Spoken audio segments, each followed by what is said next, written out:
Hello everyone, welcome to CollectAWrestlePalooza.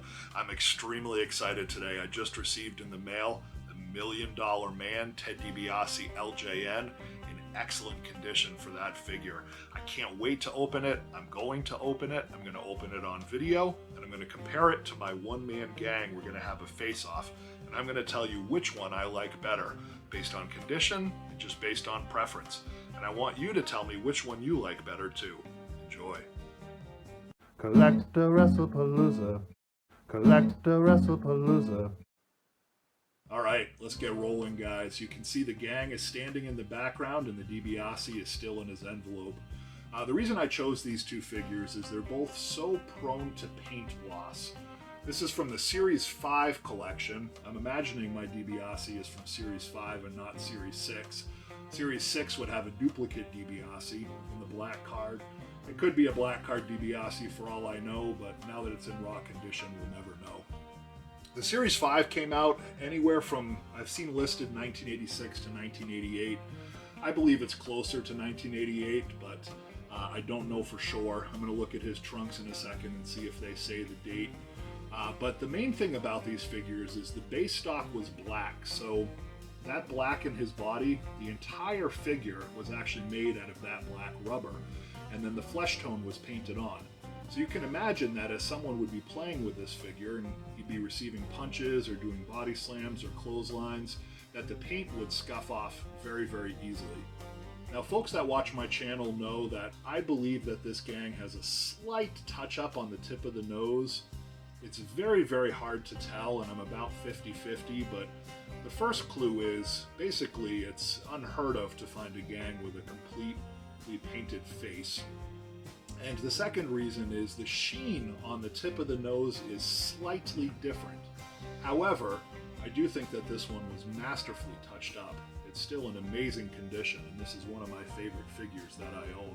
I just spin it around here, you can see that minimal paint loss anywhere that it matters. On the jacket, on the arms, there's just that one scuff on the elbow, and that's about it. So I did pay a pretty penny for this, but I think it was worth it. Again, one of my favorite figures that I own. So let's move on to the DiBiase. Oh, first, before I do that, let me check his trunks and see what it says. Yeah, it does say 1988. I'm not sure if the camera picks that up, but this is definitely a 1988 figure. All right, so on to the show here. And I think that probably the envelope was okay, seeing that it was encased in bubble wrap. I was hoping it would come in a box because I'm so nervous about scuffs, but I'll trust the seller in this case and that there was no damage in shipping. Little bit sticky, of course that's always something you're concerned with these figures. But here we go, here's my $1 Million Man, Ted DiBiase. Now this one, the seller did notate on the listing, absolutely no touch-ups. And look at that face. This is in immaculate condition for a DiBiase. Again, paid a pretty penny for it. I paid just about as many dollars as he's holding in his hand there. But I think it's worth it.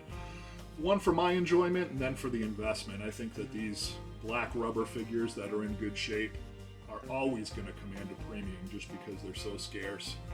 Back of his jacket, the $sign. You know, this looks even better than it did in the listing. Really, the only sign of wear is on the back of his head there. You can see that the hair is slightly marred off.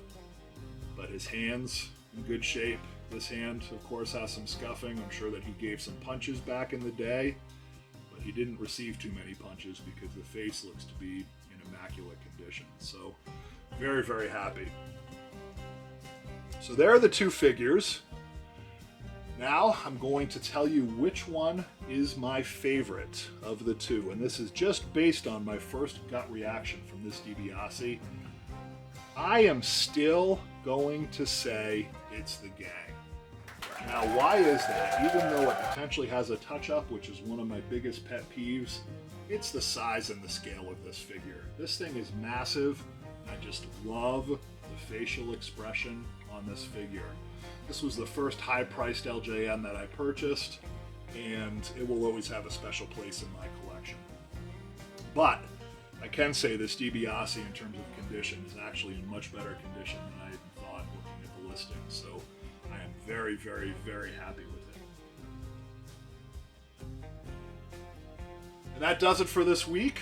I was going to use my magnifier here, but I think that the camera was actually a better way of looking at the condition than the magnifier was. I was very happy with how it focused on their faces and our ability to see the features without it. So that does it, guys. That's my video for this week. I hope that you continue to support my channel. It means a lot to me, and I hope that you have fun collecting.